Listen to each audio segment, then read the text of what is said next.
하나님께서 우리에게 주시는 말씀은 고린도전서 15장 12절에서 20절의 말씀입니다. 제가 보는 성경으로 신약 281쪽입니다. 이제 고린도전서 15장 12절에서 20절의 말씀을 봉독하겠습니다. 다 함께 일어나셔서 하나님의 말씀을 경청하시기 바랍니다. 그리스도께서 죽은 자 가운데서 다시 살아나셨다 전파되었거늘 너희 중에서 어떤 사람들은 어찌하여 죽은 자 가운데서 부활이 없다 하느냐. 만일 죽은 자의 부활이 없으면 그리스도도 다시 살아나지 못하셨으리라. 그리스도께서 만일 다시 살아나지 못하셨으면 우리가 전파하는 것도 헛것이요 또 너희 믿음도 헛것이며 또 우리가 하나님의 거짓 증인으로 발견되리니 우리가 하나님 그리스도를 다시 살리셨다고 증언하였음이리라. 만일 죽은 자가 다시 살아나는 일이 없으면 하나님이 그리스도를 다시 살리지 아니하셨으리라. 만일 죽은 자가 다시 살아나는 일이 없으면 그리스도도 다시 살아나신 일이 없을 터이요. 그리스도께서 다시 살아나신 일이 없으면 너의 믿음도 헛되고 너희가 여전히 죄 가운데 있을 것이요. 또한 그리스도 안에서 잠자는 자도 망하였으리니 만일 그리스도 안에서 우리가 바라는 것이 다만 이 세상의 삶뿐이면 모든 사람 가운데 우리가 더욱 불쌍한 자이리라. 그러나 이제 그리스도께서 죽은 자 가운데서 다시 살아나사 잠자는 자들의 첫 열매가 되셨도다. 아멘. 여러분, 이제 완연한 봄입니다. 그리고 오늘은 부활 주일입니다. 우리 옆에 분들과 인사할까요? 예수님 부활하셨습니다.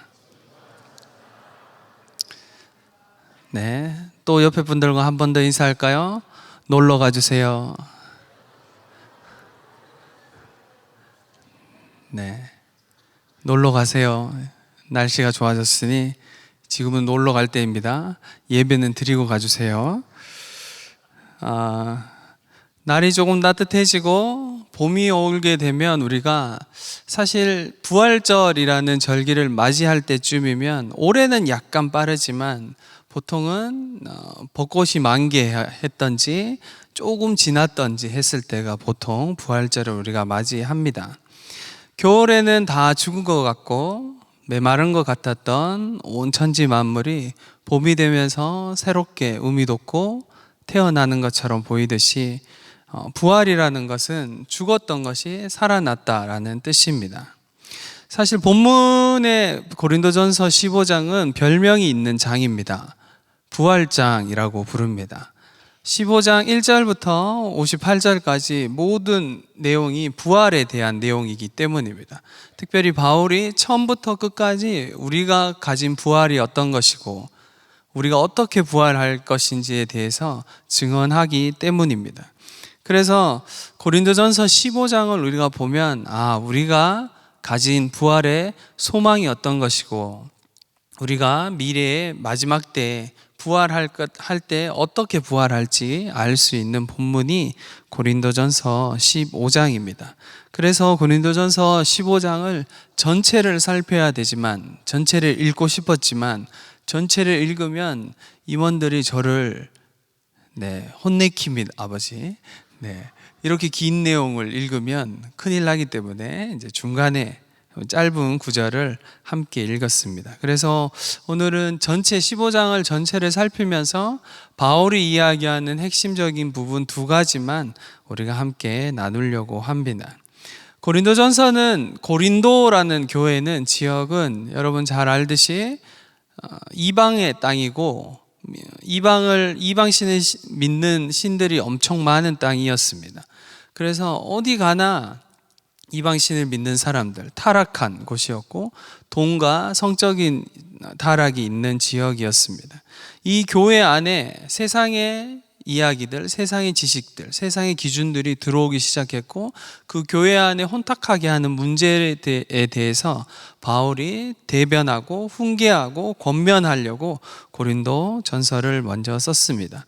전반부라고 이야기하는 1장부터 6장까지는 교회 안에, 고린도 교회 안에 있는 분쟁과 도덕적인 무질서에 대해서 책망하는 내용이 1장부터 6장까지 구성되어 있습니다. 그리고 7장부터 15장까지는 교회 안에 있는 신앙적인 문제들, 가장 중요한 현안들, 결혼의 문제, 그리고 우상 제물에 대한 먹는 문제에 대한 거, 그리고 공적 예배에 대한 거, 그리고 오늘 우리가 본 부활 문제에 대해서 바울이 다루고 있습니다. 그리고 16장에는 인사하고 마지막 인사의 내용이 다루어져 있습니다.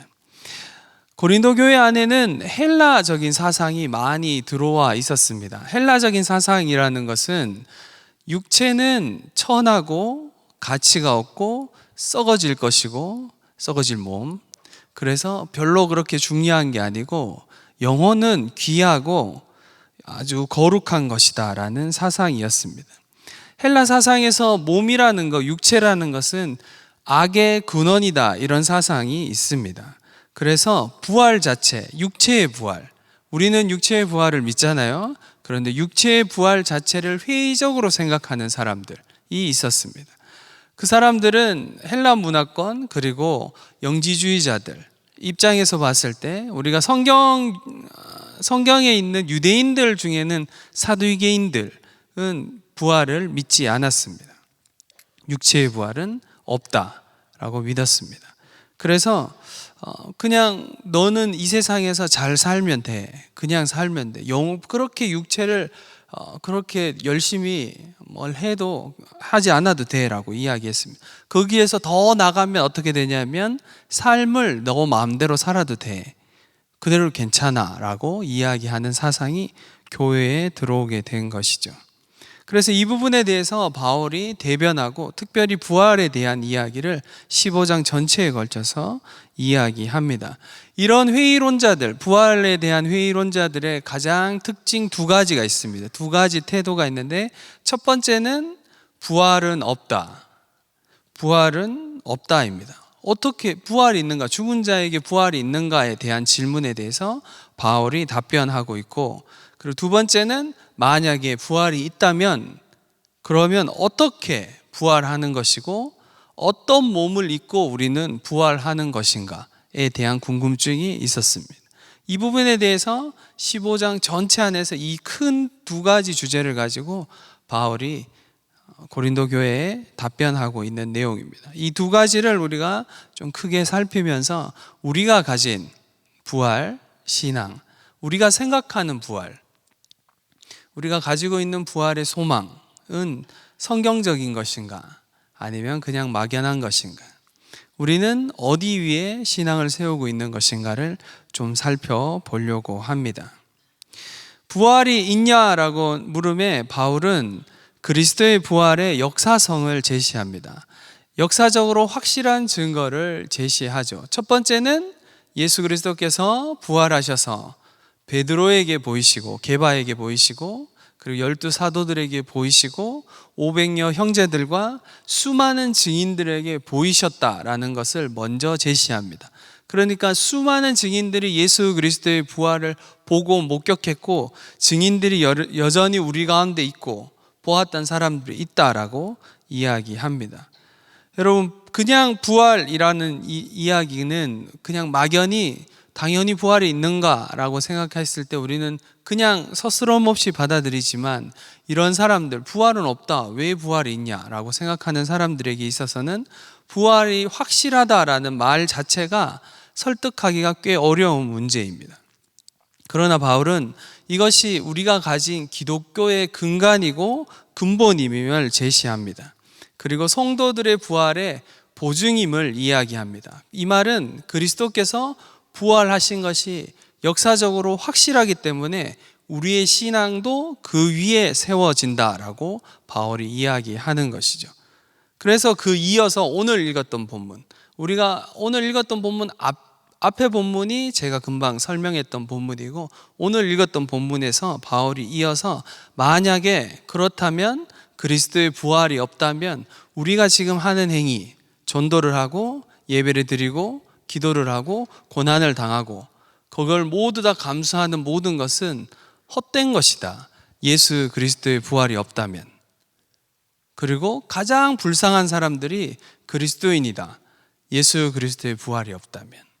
그래서 부활은 우리에게 신앙의 가장 근간이 됩니다. 우리가 가지는 신앙, 우리가 가지는 소망의 가장 근간이 되는 것이 부활입니다. 그리고 우리는 마지막 때, 마지막 날에 부활할 것을 믿습니다. 가끔 청년들 중에 부활에 대한 궁금증이 있는 사람들이 있습니다. 우리는 부활이 있나요? 아니면 우리는 부활할 때 어떻게 부활하나요? 라는 질문도 하게 되는 것이죠. 그 질문에도 바울이 대답합니다. 그 질문에도 어떤 몸을 입고 부활할 것인지에 대해서. 바울은 후반부에 그 다음에 어떤 몸을 입고 어떻게 부활합니까? 라는 질문에 먼저 씨앗을 예를 들어서 이야기합니다. 여러분, 씨앗을 심어 보셨나요? 농부도 아니니까. 네. 씨앗을 심으면 우리가 어떻게 되는지는 다 압니다. 그렇죠? 씨앗을 심으면, 복숭아 씨앗을 심으면 뭐가 나죠? 복숭아가 처음에 나진 않죠. 네. 싹이 나죠.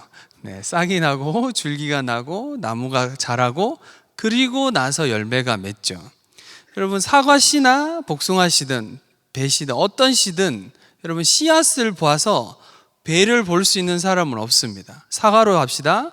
사과 씨를 보면서 사과를 볼 수 있는 사람은 없죠. 그렇지 않나요? 바울이 이야기하는 것은 이 사과 씨가 땅에 들어가서 썩고 그 모습이 완전히 사라지더라도 부활의 몸을 입는 것처럼 새로운 것들이 움돋고 우리가 이해되지 않는, 사실은 과학적으로 우리가 상황을 알기 때문에 그냥 아는 거지, 그 씨앗이 썩어서 거기에서 싹이 나고 줄기가 나고 나무로 자라서 열매를 맺는다라는 건 신비이죠. 신비입니다. 어떻게 이런 일이 있을 수 있지? 이 신비가 부활의 몸도 똑같다라고 바울이 예를 들어 이야기하는 겁니다. 죽을 몸, 바울이 표현하기에 육의 몸, 지금 우리가 입고 있는 이 육체가 썩을 몸, 죽을 몸이라고 표현합니다. 이 육체를 벗고 부활의 몸을 입는다. 이때 바울이 이런 표현합니다. 신령한 몸, 영의 몸을 입을 것이다 라고 이야기합니다. 여러분, 신령한 몸이라고 할 때 좀 막연하지요. 그런데 우리가 복음서를 살피면 예수님이 첫 열매가 되셨다, 부활의 첫 열매가 되셨다 하는 말을 무슨 말인지 조금 이해할 수 있습니다. 바울이 지금 이야기하고 있는 신령한 몸도 무엇인지 조금 힌트를 가질 수 있는 본문들이 있습니다. 예수님이 부활하셨을 때 처음 예수님을 만났던 마리아가 예수님을 알아보지 못합니다. 자기가 그렇게 사랑하고 따랐고 누구보다도 예수님을 사랑했던 마리아가 부활하신 예수님을 알아보지 못합니다. 동산지기인 줄 알고 우리 주님을 어디다 갖다 놨는지 모릅니다 하면서 울었죠. 이후에 예수님께서 마리아야 라고 부르셨을 때 마리아가 예수님인 줄 알아봅니다. 이 본문을 통해 우리가 알 수 있는 것은 이전에 우리가 입던 우리가 육체의 몸과 좀 다르게 생겼구나. 다르게 생겼다는 사람의 형태가 아니라는 말이 아니라 원래 가진 외모와 좀 다르구나라는 거 우리가 알 수 있습니다. 그리고 한 가지 더 알 수 있는 것은 예수님이 갈릴리 해변으로 도망간 제자들에게 가셔서 처음 제자들을 부르시고 얘들아 고기를 잡았니? 라고 물으셨을 때 예수님이다 이랬을 때 베드로가 물에 뛰어들어서 예수님에게 수용해서 가죠. 그때 예수님이 바닷가에서 떡과 물고기를 구워서 제자들과 함께 먹습니다. 그래서 알 수 있는 거 한 가지 더 있습니다. 부활의 육체, 신령한 몸을 입어도 먹는구나 라는 거 알 수 있습니다. 그리고 또 한 가지 복음서에서 이야기하는 건 제자들이 무서워서 마가의 다락방에서 무서워서 문을 다 닫고 문을 다 잠그고 그리고 숨어 있었는데 예수님이 그 가운데 나타나십니다. 여러분, 우리가 가진 육체를 가지셨으면 어떻게 해야 됩니까? 노크해야 되죠. 얘들아 내가 왔다, 문을 열어라 라고 해야 되는데 예수님이 그 가운데 나타나십니다. 그리고 평안이 너희에게 있을지어다 말씀하시죠. 이 본문을 보면서 우리가 한 가지 또 알 수 있는 게 있습니다. 공간의 제약을 받지 않는구나. 신령한 몸은 우리가 입고 있는 몸과 좀 다르구나 라고 우리가 알 수 있는 것이죠. 그런데 이 모든 것들은 복음서에 나와 있는 힌트를 보면서, 본문을 보면서 우리가 조금 추론할 수 있는 정도이지, 정말 부활했을 때 육체를 신령한 몸이라고 하는 건 어떤 건지 우리가 완전히 알 수는 없지요. 왜냐하면 부활의 첫 열매 되시는 예수 그리스도께서 부활하시고 승천하시고 그분이 첫 열매 되시고 그 다음 열매가 있습니까? 그 다음 열매는 없죠.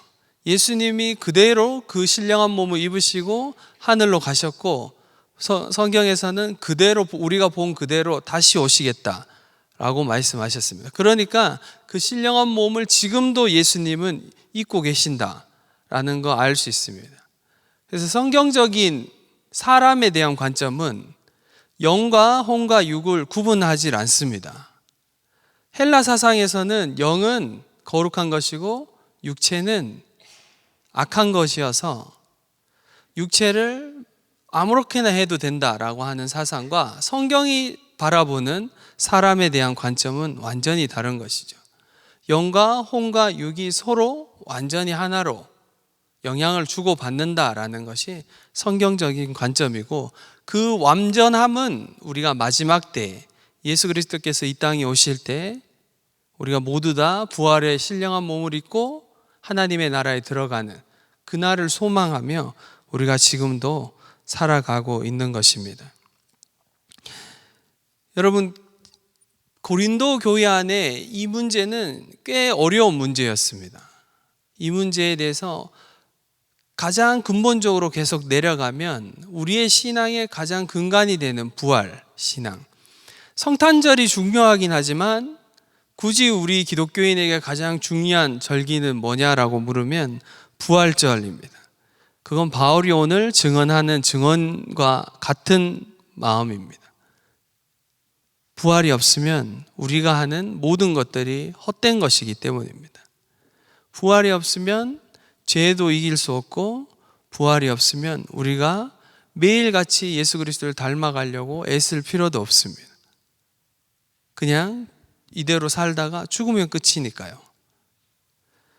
우리가 믿는 부활은 온전한 사람으로, 온전한 하나님 앞에 온전한 사람으로 부활한다라는 거 우리가 믿습니다.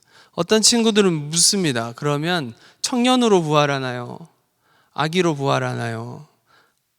나이 들었으면 할머니, 할아버지로 부활하나요? 금방 이야기했죠? 여러분, 신령한 몸으로 부활합니다. 원래 우리가 가지고 있던 외모와 좀 다른 완전한 몸을 입고 우리가 부활한다라는 거 여러분 아셔야 됩니다. 근데 우리가 중요한 건 여기서 우리가 부활한다라는 거, 그리고 부활이라는 게 있다라는 거 우리가 알고, 그리고 지식적으로 지금 설교 말씀을 듣고 또 말씀을 보면서 부활은 이런 것이구나, 부활은 이렇게 되는 거구나 라고 우리가 깨달아 지식적으로 알 수 있습니다. 그런데 그럼에도 불구하고 우리는 부활을 소망하며 살지 않을 수도 있습니다. 그냥 이 땅에서 내가 원하는 대로, 내가 바라는 대로 그냥 삶을 살아갈 수 있는 것이죠. 바울은 15장에서 나는 날마다 죽는다라고 고백합니다. 부활의 그날을 소망하며, 부활을 소망하며 그 소망을 품고 나는 날마다 죽는다라고 이야기합니다. 저는 이 본문을 아주 청년 때부터 사랑했습니다. 그래서 매일 죽으려고 애를 썼습니다. 난 죽어야지. 나의 육체적인 욕구와 내가 원하는 게 아니라 하나님 원하시는 대로 살아야지. 그래, 나는 죽어야 돼 하면서 매일 죽어보려고 애를 썼습니다. 근데 시간이 흐르면 흐를수록 놀라운 건 시퍼렇게 살아있는 나를 보는 겁니다. 여전히 살아서 꿈틀대는 여전히 살아서 내가 하고 싶은 대로 하고 싶은, 나는 여전히 살아있는 것에 대한 고민과 어려움이 제 삶에 늘 있었습니다.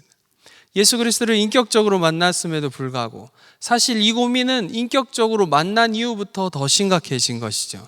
왜냐하면 거룩한 삶으로 나아가고 싶고 예수 그리스도를 닮고 싶고 부활의 신앙으로 매일매일 이겨내고 싶은데 그렇게 되지 않는 나의 상황과 현실을 보면서 매일 실패하고 오늘 또 나는 죽지 않았구나. 죽어야 부활할 텐데, 죽어야 진짜 생명으로 살 텐데 나 왜 이렇게 못 죽지? 십자가에 주님과 못 박혀야 되는데, 이러면서 매일매일 살았습니다. 바울이 이런 자신의 고백을 로마서에서 하고 있죠. 로마서 7장에서 자신의 이 고백을 합니다. 오라 나는 공고한 사람이로다. 여러분, 어떤 사람도 자신 스스로를 십자가에 못 박을 수 있는 사람은 없습니다. 여러분, 내가 나 스스로를 십자가에 못 박고 죽일 수 있는 사람은 없습니다. 사실 그런 사람은 없습니다. 제가 이걸 한참 후에 깨달았습니다. 아, 나는 나를 죽일 수 없구나. 내가 아무리 애를 쓰고 율법적인 것들을 하려고 하고 훈련을 하고 애를 써도 어느 정도이지 정말 주님이 원하시는 것까지 따라가는 것은 안 되는구나. 내가 나의 힘으로는. 그걸 한참 후에 깨달았습니다. 그리고 시간이 흐르고 하나님을 알아가고 그분의 사랑이 어떤 것인지, 그분이 나를 향한 뜻이 무엇인지, 부활이 무엇이고 그분을 닮아가는 것이 무엇인지 조금씩 알아가면서 한 가지 깨달은 것이 있습니다. 내가 나를 죽이는 게 아니라 내가 그리스도와 함께 있으면 그리스도와 함께 죽고 그리스도와 함께 산다는 것입니다. 사랑하는 청년 여러분, 바울은 고린도 전서 15장을 쭉 이야기하고 마지막 58절에서 우리 모든 형제들을 권면하면서 이렇게 이야기합니다. 그러므로 내 사랑하는 형제들아, 견실하며 흔들리지 말고 항상 주의 일에 더욱 힘쓰는 자가 되라. 이는 너희 수고가 주 안에서 헛되지 않은 줄 알미라. 사랑하는 청년 여러분, 여러분을 흔들리게 하는 것은 무엇입니까? 여러분은 무엇 위에 여러분 삶을 세우고 있습니까? 그리고 무엇에 소망을 두고 있습니까? 바울은 자신의 소망을 예수 그리스도의 부활, 예수 그리스도께 자신의 소망을 두고 있다라고 이야기합니다. 자신의 삶을 예수 그리스도 위에 세웠다라고 이야기합니다. 그래서 나는 흔들리지 않는다라고 이야기합니다. 우리는 매일매일 하루하루의 삶에서 흔들리고 우리의 연약함을 발견하며 쓰러지고 자빠질 수 있습니다. 그러나 사랑하는 청년 여러분, 기억하십시오. 우린 다시 한번 일어나서 주님의 사랑으로, 예수 그리스도의 부활의 소망으로 다시 한번 예수 그리스도께로 걸어가는 삶을 살아내야 합니다. 여러분을 흔들리게 하는 것이 무엇입니까? 세상의 가치입니까? 여러분은 어디 위에, 어떤 가치 위에 여러분 삶을 세우십니까? 우리 모두는 예수 그리스도 위에 우리의 삶을 세워야 합니다. 예수 그리스도의 부활의 소망 위에 우리의 삶을 세우고 우리도 부활의 소망을 품고 하루하루를 살아가야 합니다. 여러분의 평안을 깨뜨리고 여러분을 넘어뜨리려고 하고 쓰러지게 하는 것 위에 그것과 싸우려고 하는 삶이 아니라 예수 그리스도께로 나아가 예수 그리스도와 함께 죽고 예수 그리스도와 함께 사는 삶으로 나아가야 합니다. 우리의 싸움은 죄를 이겨내려고 죄와 싸우는 싸움이 아니라 죄를 이기기 위해서 예수 그리스도와 함께 있으려고 하는 싸움입니다. 얼마나 나는 주님께 붙어 있는가? 나는 얼마나 주님 안에 머물고 있는가? 나는 얼마나 주님을 바라보고 있는가의 싸움입니다.